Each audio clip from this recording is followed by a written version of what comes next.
આવી રીતે 12 યોગ આવે છે 12 બીજના દિવસે. પહેલી બીજના દિવસે જ્ઞાન આવે, બીજી બીજના દિવસે તંત્ર યોગ આવે, ત્રીજી બીજના દિવસે જ્યોતિષ યોગ આવે, પાંચમી બીજે લય યોગ આવે, છઠ્ઠી બીજે પરમ યોગ આવે, સાતમી બીજે ભાગ્ય યોગ આવે ભાગ્યમાં હોય તો, આઠમી બીજે દેવ યોગ પરમાત્માનો દેવતાઓનો યોગ હોય તો આ મળે. પછી મંત્ર યોગ આવે, પછી કર્મ યોગ આવે, અને છેલ્લે પછી આવે ભક્તિ યોગ. 12મી બીજે ભક્તિ યોગ આવે. આ 12 પ્રકારના યોગ, એમાં છેલ્લે ભક્તિ યોગ. ભક્તિ એટલે શું હે ભાઈ? ટીલા કરવા, માળાઓ કરવી, ભગવા પહેરવા, કાળા પહેરવા, સફેદ પહેરવા, ભક્તિ એટલે શું કયો છે? એ તો દુનિયા કે છે ફલાણા ભાઈ ભગત છે, ફલાણા બેન ભગત છે, એ તો સમાજ કે છે. માલપા ઈ હું છે એ તો એને ખબર હોય ને. હા, ભક્તિ એટલે શું બતાવો, કોઈને આવડતું હોય તો ઉછી આંગળી કરો. ભક્તિ એટલે શું? હા, સીધો અને સેદો સાલો સરળ માર્ગ.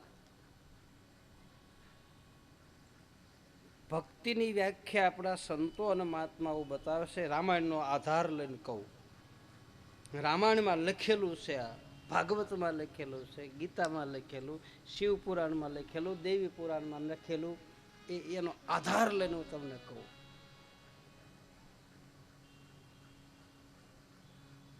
મમ ગુણ ગાવત પશી પુલક શરીરા,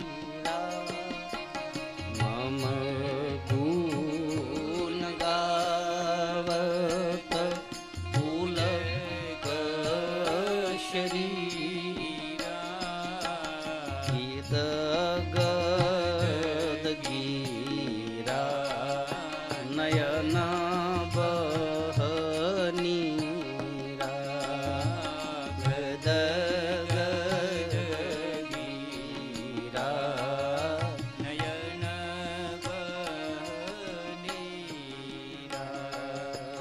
મમ ગુણ ગાવત પુલક શરીરા,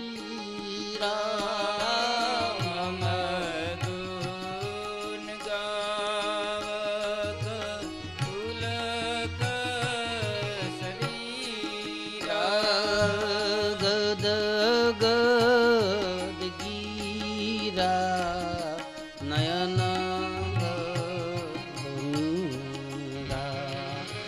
ગદ ગદ ગીરા નયન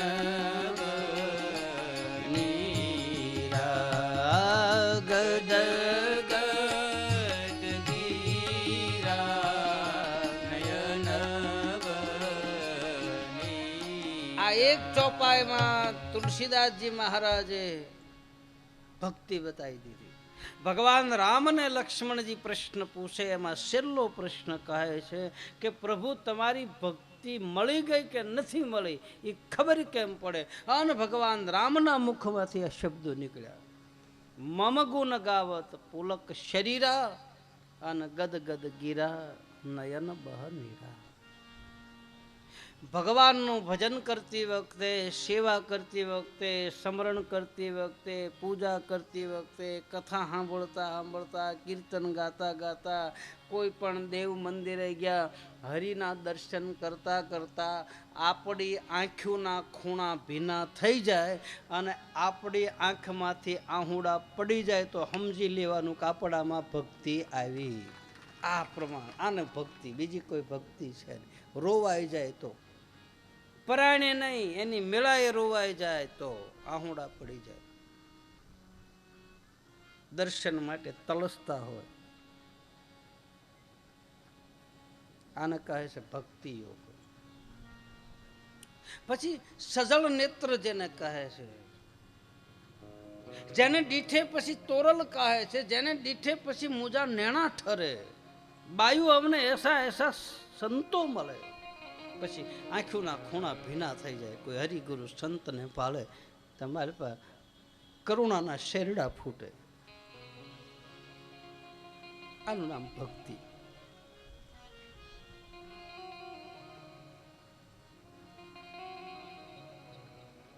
રામદેવજી મહારાજ ને સદગુરુ બાળીનાથ બાબા બતાવે છે કે બેટા 12 બીજના દિવસે 12 પ્રકારના દાન હોય. કઈ બીજના દિવસે કયું દાન દેવું? તો પહેલી બીજના દિવસે બતાવે છે કે પહેલી બીજે ભૂમિદાન દેવું, બીજી બીજે કન્યાનું દાન દેવું, ત્રીજી બીજે વિદ્યાદાન દેવું, ચોથી બીજે અન્નદાન હોય છે, પાંચમી બીજે ધનદાન હોય, છઠ્ઠી બીજે તીર્થદાન. તીર્થમાં ગયા હોય તો ત્યાં બ્રાહ્મણો, સાધુ, સંતો, મહાપુરુષો તિલક કરે, 2 રૂપિયા કે 1 રૂપિયો માગે તો એ તીર્થમાં દાન. એમાં બીજના દિવસે તમે તીર્થમાં ગયા હોય ને કોઈ બ્રાહ્મણ દેવતા, કોઈ સાધુ તમને દેવ દર્શને કપાળમાં તિલક કરીને કદાચ માગે તો 1 રૂપિયો, 4 આના 8 આના રૂપિયો દેવો, એને કહે છે તીર્થદાન. એક આયુષ્ય દાન આવે. પોતાની રામદેવજી મહારાજે પોતાના ભાણેજને પોતાની આયુષ્ય આપી દીધી એટલે એને કહે છે આયુષ્યદાન.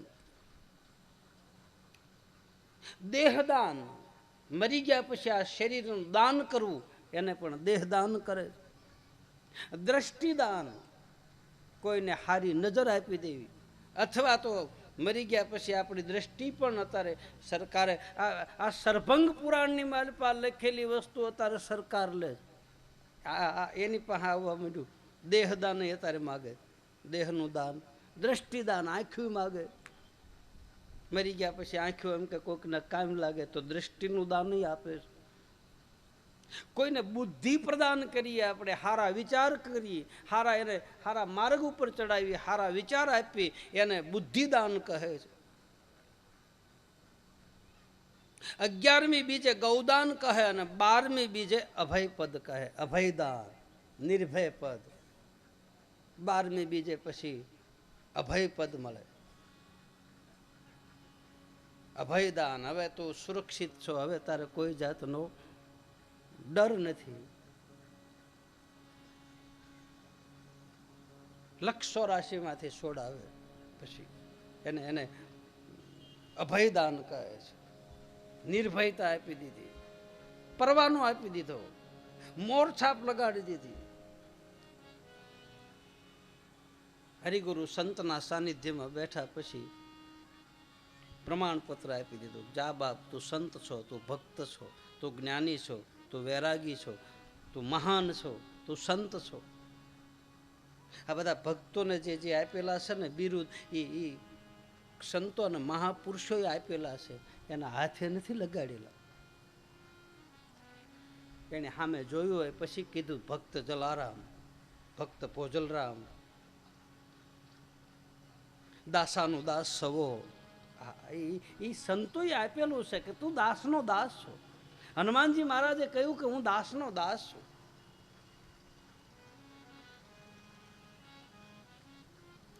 હે રામદેવ, આવા 12 બીજના દિવસે 12 દાન કરવા અને 12 બીજના દિવસે 12 ધામ પ્રાપ્ત થાય. 12 પ્રકારના ધામ આવે. એમાં પહેલું છે અક્ષરધામ. ગીતાની માલપા બતાવે છે આ 3 ધામ: અક્ષરધામ, અક્ષરધામ અને પરમ અક્ષરધામ. આ 3 સ્ટેપ છે આપણા. બહુ પુણ્ય કરો તો અક્ષરધામમાં જાઓ, એથી હારા કર્મ કરો તો અક્ષરધામમાં જાઓ, અને એથી હારા કર્મ કરો તો પરમ અક્ષર ધામની વાલપા જાઓ, અને પરમ અક્ષર પુરુષના ત્યાં દર્શન થઈ જાય. અને ત્યાં દર્શન થઈ ગયા પછી આપણા આવન જાવન ફેરા મટી જાય.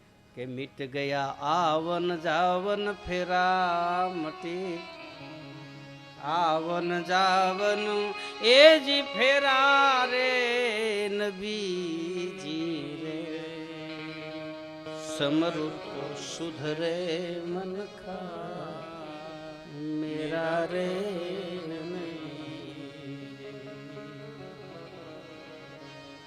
અક્ષરધામ શિવધામ, ગૌલોક ધામ, કેવલ્ય ધામ, વૈકુંઠ ધામ, સાકેત ધામ, બ્રહ્મધામ, અગમધામ,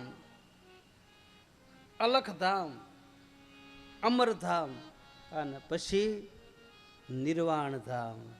હું તો પામીશું પછી પદ નિર્વાણ, હરિ ગુરુ દેવની આરતી. નિર્વાણ પદ ન્યા ગયા પછી જીવને વારંવાર માના ઉદરમાં આવવું પડતું નથી. એને કહે છે મોક્ષધામ, નિર્વાણધામ.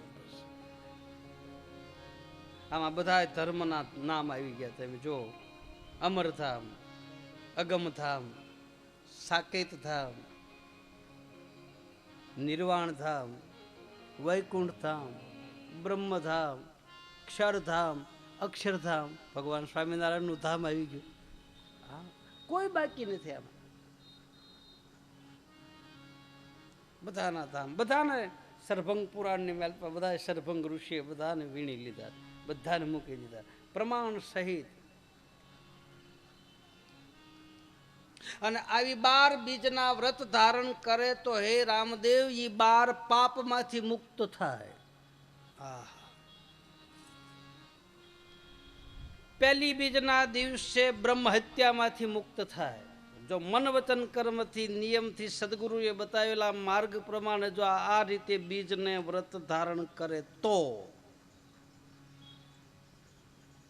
તો પહેલી બીજના દિવસે બ્રહ્મ હત્યામાંથી મુક્તિ મળે, બીજી બીજના દિવસે ગૌ હત્યામાંથી મુક્તિ મળે, ત્રીજી બીજમાં સ્ત્રી હત્યાનું પાપ લાગ્યું તો હોય તો એ મુક્તિ મળે, ચોથી બીજમાં બાળ હત્યાનું પાપ લાગ્યું હોય તો મુક્તિ મળે, પાંચમી બીજમાં ગુરુ હત્યાનું પાપ લાગ્યું હોય તો મુક્ત થાય, સાતમી બીજમાં વૃક્ષની હત્યા કરી હોય, વૃક્ષ કાપ્યા હોય એની હત્યા થાય, એમાં જીવ હોય તો એમાંથી ગતિ મળે, સાતમી બીજમાં માતાની હત્યા થઈ હોય તો એમાંથી ગતિ મળે, આઠમાં પિતૃ હત્યા થઈ હોય, કુળ હત્યા થઈ હોય, કુળનું કલંક ધોવા માટે ગોત્ર ગર્દન જેને થઈ હોય, પાંડવો અને દ્રૌપદીને આ પાપ હતું એટલા માટે એણે દુર્વાસાની પાસેથી બીજ મંત્ર લઈ અને પછી એણે બીજ ધર્મની સ્થાપના કરી અને પછી એણે પાટ માંડ્યા. એને આ ગોત્ર ગર્દનનું પાપ હતું. કારણ કે પાંડવો અને કૌરવો હતા કોણ? કાકા બાપાના. અને સનાતન ધર્મની ધજા ભગવાન કૃષ્ણએ અર્જુનના રથ ઉપર લગાડેલી હતી. પછી યુદ્ધ પરિપૂર્ણ થયા પછી ધજા કાળી થઈ ગઈ, કલંક લાગ્યા. ગોત્ર ગર્દન ભાઈઓને માર્યા, ભાણેજરૂને માર્યા, ગુરુને માર્યા, અર્જુને. આ બીજનું માતમ પાંડવોએ પાટ માંડ્યો ને, દુર્વાસા ઋષિની પાસેથી ઉપદેશ લઈ અને પછી પાટ માંડ્યો કે આમાંથી ગતિ કેમ મેળવી. ત્રીજા યુગમાં પાંડવોએ પાટ માર્યો ને, મેઘધારવો ઋષિ બતાવે છે ભજનમાં. આખી ધજા કાળી થઈ ગઈ. રાજ મળ્યું, ગાદી મળી, હસ્તિનાપુરની ગાદી મળે, પણ માલપા શાંતિ ન મળે. 5 પાંડવો દ્રૌપદીને કુંતાને માલપા ઝંખતા હતા, ઉદ્વેગ થતો હતો. ભગવાન કૃષ્ણને કહ્યું કે હવે શું કરીએ? બોલે આ તો કલંક તમને લાગે, તમને પાપ લાગે, એમાં કઈ મારો નીકળી ગયો, સટકી ગયો. બાપી પાપ કોણ લેવા હારે થાય? કોઈ લે હારે? વાલિયાને કીધું, નારદે ઘરે જઈને પૂછ્યા, જા તું આ પાપ કરે છો, તારા ઘરના ભાગીદાર. તેથી વાલીઓ પૂછવા ગયો કે હું તમને ખવડાવું છું, પીવડાવું છું, બધાને મારીને હું લૂંટફાટ કરીને લાવું છું, તો આ પાપ કરું એમાં તમે કાંઈ ભાગીદાર? તારા ઘરના કીધું, નારે ના, એ તો તું કરીને તું ભરી, અમારે કાંઈ લેવા દેવા નહીં. અને વાલિયાને લાગી ગઈ. નારદની પાસે મંત્ર લઈને વાલીઓ બ્રહ્મ ઋષિ બન્યો. વાલ્મીક ભાઈ બ્રહ્મ જ્ઞાની. ભગવાન કૃષ્ણ કહે આ તો તમારા કર્મના દોષ છે. બોલે આમાંથી રસ્તો તો બતાય. બોલે ધજા લઈને નીકળો. ચારે ધામમાં ફરો, ચારે દિશામાં જાઓ, બધા લોકમાં ફરો, ફરતા ફરતા ધજા સફેદ થાય. સમજી લેજો આ પવિત્ર ભૂમિ છે. અને એ જગ્યાએ બેસી અને ભગવાન શિવ અને શક્તિનું આરાધન કરજો. અને ભગવાન શિવ અને શક્તિના આરાધનથી તમે આ પાપમાંથી મુક્ત પામશો. અને ફરતા ફરતા એમ કહે છે કે સોમનાથે પહોંચ્યા, આપણા સૌરાષ્ટ્રમાં સોમનાથ મહાદેવે પહોંચ્યા, ત્યાં થોડીક ધજા સફેદ થઈ. આશા બંધાણી કે આ તીર્થ છે, આ ક્ષેત્ર છે એ પવિત્ર લાગે. એટલે થોડીક ધજા સફેદ થઈ, કિનારે કિનારે હાલ્યા અને ભાવનગર પાસે નિષ્કલંક મહાદેવ આવ્યું, ઘોઘા તાલુકામાં, જ્યાં અમાહને દી માલપા ઓટ ભરાય અને 10-15 મિનિટે રસ્તો આપે દરિયો દર્શન કરવાનો. 1 કિલોમીટર માલપા ભગવાન શિવનું શિવલિંગ છે, નિષ્કલંક મહાદેવ ભાવનગર પાસે. કોળિયાક ગામ આવ્યું. કદાચ જાઓ તો ત્યાં તમે કોળિયાકથી નિષ્કલંક રોડે જાઓ ને તો આમ આંકવો વળો, બરોબર આમ વાંક વળો અને ખૂણા ઉપર રામદેવજી મહારાજનું મંદિર છે. અને રામદેવજી મહારાજની કૃપાથી એક ઝૂંપડી મેં ન્યા બનાવેલી હજી છે. એમ મંદિર મોટું જબરજસ્ત. ત્યાંના રામાનંદી સાધુને સુપરત કરી અને બંદા રવાના થઈ ગયા.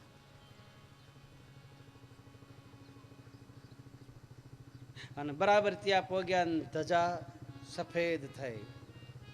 અને સફેદ ધજા થઈને નિષ્કલંક મહાદેવની પડખે હાથબ ગામ આવ્યું, જે હસ્તિનાપુર નગરી કહેવાતી પહેલાના વખતમાં. અને એ હાથબ ગામની માલપા પાંડવોએ પાટ માંડ્યો. એ ભાઈ આવું સરભંગ પુરાણમાં લખ્યું. હું પછી ગયો ગોતવા, જોયું અને હજી પાટ પડ્યો હાલમાં. ત્યાં પાટ દાદાનો ધણી બાવાનો પાઠ તરીકે એ ઓટો છે એ ઓળખાય, ધણી બાવાનો પાઠ. આપ કોળિયાક જાઓ ને તો તમે કોળિયાકના કોઈ પણ વ્યક્તિને પૂછજો કે અમારે ધણી બાવાના પાટે જવું, તો તમને કહેશે કે આ કેડીએ થઈને વ્યા જાઓ, ઊંડા વ્યા જાઓ, 1, 2, 3 નાડાવા હાલો એટલે બાવળની કાંટમાં એ પાઠ પડ્યો છે હાલમાં. આવડી મોટી પથ્થરની શિલા છે, જ્યાં પાંડવોએ બેસી અને જ્યાં અલખનો આરાધ કરેલો કે ત્રીજો આ જગન રસ્યો ધર્મરાય ને દ્વાર. પછી કૌલીને દોરીને લાવ્યા ધણીને દરબાર. કૌલીને દોરીને લાવ્યા ધણીને દરબાર. કોણ રાય તે દી પંડિત હતા ને કોણ હતા કોટવાળ. એના કોણ હતા કોટવાળ. કોણ લાવે ગુરુની પૂજા, કોણ લાવે કોણ લાવે ગુરુની પૂજા, કોણ લાવે.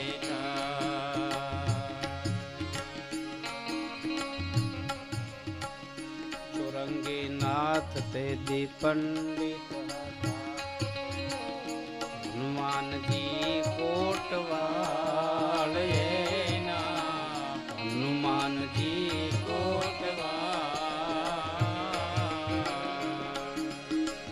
ધર્મરાય લાવે ઈ પૂજા, દ્રૌપદી લાવે ધર્મરાય લાવે ગુરુની પૂજા, દ્રૌપદી લાવે.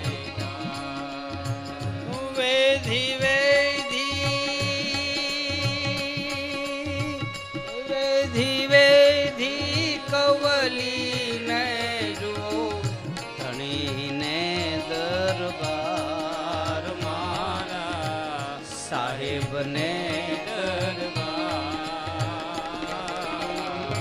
નવરે કરોડમાં કોળી આહોળ વેચાય.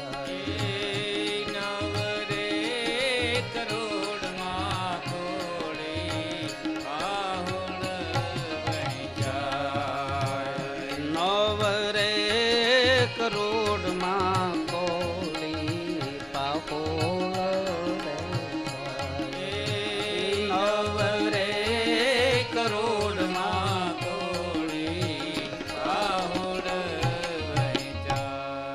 પાંડવોએ પાઠ માંડ્યા અને ગોત્ર ગર્દન માંથી કલંક માંથી મુક્ત થયા છે.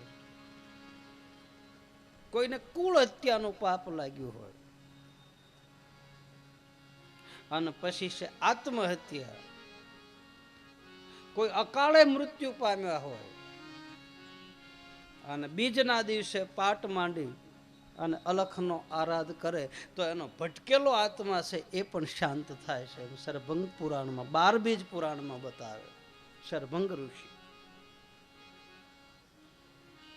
અને છેલ્લે અત્યારે કળિયુગની માલિપા જે ચાલુ છે ભ્રૂણ હત્યા, ગર્ભ હત્યા, જેને ગર્ભ હત્યાનું પાપ લાગ્યું હોય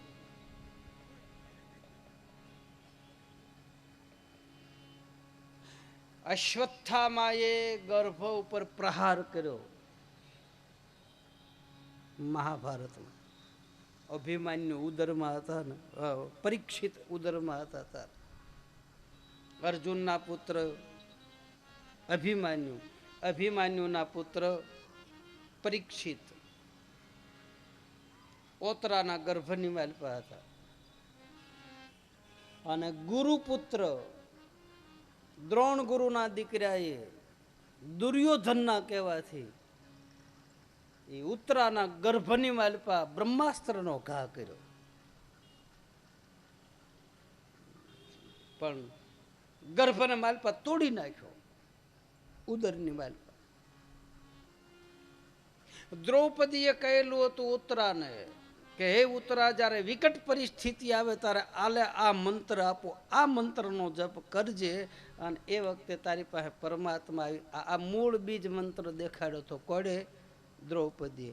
દુર્વાસાએ માં કુંતાએ દુર્વાસા પાસેથી લીધો, દુર્વાસા ઋષિની પાસેથી માં કુંતાએ લીધો, કુંતાએ દ્રૌપદીને આપ્યો અને દ્રૌપદીએ પછી ઉત્તરાને આપ્યો કે બહુ એવું લાગે તારે આ મંત્રનો જપ કરજે. આ મંત્ર મારા ગુરુ પાસેથી પરંપરાથી હાલ્યો આવે છે, જેથી કરીને તને વેદના નહીં થાય.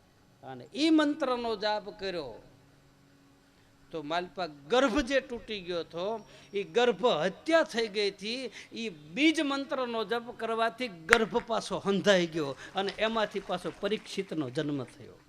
મૂળ કથા. અને અશ્વત્થામાને ગર્ભ હત્યાનું પાપ લાગ્યું. નર્મદાના કિનારે આવી અમર છે અશ્વત્થામા, અત્યારે હાલમાં છે. ગર્ભ હત્યાનું પાપ લાગ્યું તો એના કપાળની માલપા જે બ્રહ્મ તેજ હતું એ અર્જુને બાણની અણીથી ખેંચી લીધું. જોકે અર્જુને તો નિયમ લીધો હતો કે દ્રૌપદીનું કલ્પાંત જોવાનું નહીં, એટલે અર્જુને તો નિયમ લીધો હતો કે હાંજ પડે ત્યાં ગુરુના દીકરાને માથું કાપીને તારી પાસે લાવું. અને પછી અશ્વત્થામાં પકડાણા અને હામે લાવ્યા. જો નિજાર પંથની વાત ને આવે છે બાપ. અશ્વત્થામાને સામે લાવ્યા. દ્રૌપદીને કહે છે કે હવે આનું માથું કાપીને એના લોહીમાં તારા વાળ રંગવા હોય તો રંગ. દ્રૌપદીને દયા આવી ગઈ. અર્જુન ખડગ લઈને અશ્વત્થામાને મારવાની તૈયારી કરે. દ્રૌપદીએ કીધું રહેવા દો, કા ગમે એમ તો ગુરુનો દીકરો છે. એ બાપ આ ગુરુ ભક્તિ. જેના દીકરાના કટકા કરી નાખ્યા તો દ્રૌપદીએ કહી દીધું મારા ગુરુના દીકરાને ઉપર મારાથી ઘા ન થાય. એ અર્જુન, એક તો આપણે પાપ ભોગવી છે ગોત્ર ગર્દનનું, એક તો આપણા માથે કલંક છે અને આ ક્યાં પાછું કરવું? મારો દીકરો ગયો એ પાછો નહીં આવે. મારા દીકરા 5 ને મારી નાખ્યા તો એ પાછા નહીં આવે. પણ આને મારી નાખીશ તો ગુરુ પત્ની રોશે, આપણી ગુરુ માં રોશે. એક મારા તો 5, આ તો એક છે. આની હાટું થઈને તો ગુરુ દ્રોણે માએ કેટલું કર્યું. છોડી દે, અભય પદ આપી દીધું દ્રૌપદીએ. માં છે ને આખર. આખા જગતની માં, અખિલ બ્રહ્માંડની જગત જનની છે. ભ્રકુટી ફેરવે ત્યાં બ્રહ્માંડનો લય કરે, એ સાક્ષાત જગદંબા છે. એને કરુણા પેદા થાય જ. છોડી દીધો આ ગુરુ ભક્તિ. અને પછી એને બ્રહ્માસ્ત્ર કાઢીને છૂટા મૂકી દીધો કે જાઓ. નર્મદાના કિનારા ઉપર હજી ફરે છે અશ્વત્થામાં, હજી ફરે. ભ્રૂણ હત્યા.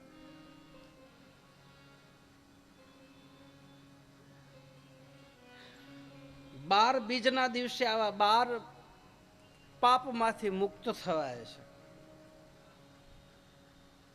રામદેવજી મહારાજને સદગુરુ બાળીનાથ બાબા બતાવે છે કે હે રામા, બીજના દિવસે કોઈ દિવસ વાદ ન કરવા. આવા 12 વાદ બતાવે છે. વાદનો અર્થ થાય છે નિંદા, ખુજલી, ઈર્ષ્યા.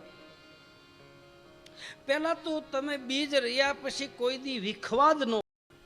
બરાબર ધ્યાન દેજો બીજના વ્રત કરવા વાળા ભાઈઓ બહેનો.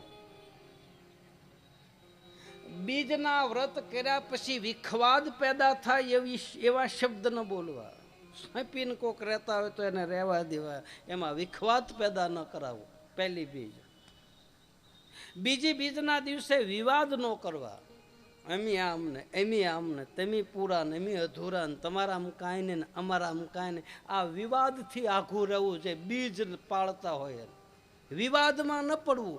વિવાદમાં પડશો તો મૂળ વસ્તુ છે એ ભૂલાઈ જાય. હું નથી કહેતો, શાસ્ત્રો કહે છે. કોઈનો અપવાદ ન કરવો. કોઈનો જ્ઞાતિવાદ ન કરવો કે આ હલકા છે ના આમ છે ના હરિજના ભંગીના ચમારના કોળીના હલકી જાતિના છે ને એવો કોઈ દિવસ. બીજનું વ્રત પાળનાર, ગતગંગાની ઉપાસના કરનારને કોઈ દી જ્ઞાતિવાદ ન કરવો. જાતિ રે ભાતિ નહીં ગુરુના દેશમાં. ગંગા સતી પાનબાઈ બતાવે છે. બીજનું વ્રત પાળનાર ને ગત ગંગાની ઉપાસના કરનાર ને કોઈ દિવસ ધર્મવાદ ન કરવો કે અમારો ધર્મ આમ છે ને આ ભગવાનનો ધર્મ ખોટો છે ને આ ધર્મમાં આમ છે ને આ ધર્મમાં આમ છે. ના, એવો વાદ પેદા થાય એવા શબ્દો બોલવા નહીં.